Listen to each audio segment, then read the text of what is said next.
দেখো আমার দিদির কি শরীর খারাপ, আর ওই দিদি বড় দিদি এই ছোট দিদি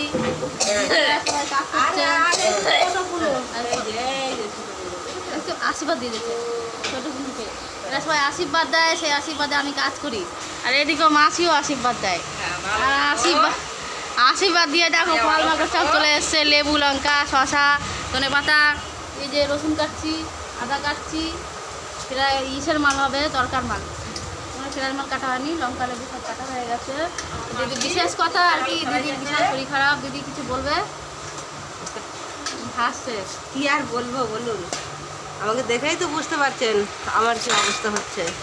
এখন অবস্থা বুঝে ব্যবস্থা করতে হবে। নাক মুখ ফুলে গেছে ঠান্ডায়, গলার মধ্যে খুসখুস করে কাশি হচ্ছে, তারপরে নাক দিয়ে ঝরে পড়েই যাচ্ছে।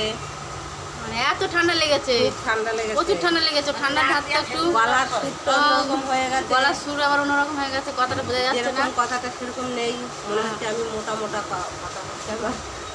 বোঝা গেছে নারকলের মতো নিয়ে এটা দিদি কাটবে এবার। এটা কি বলো তো, কুমড়ো, পুরো নারকলের মতো নালে ফুটির মতো, দুটোর মতন দেখতে। মাসি ওই যে আলু ছাড়াচ্ছে, চিপ কাটবে। তাহলে কি মাসি অনেক মানে কথা বলতে পারে, ভালো ভালো কথা বলতে পারে, গান করতে পারে। উনি আগেকার লোক তো অনেক কিছু বলতে পারে।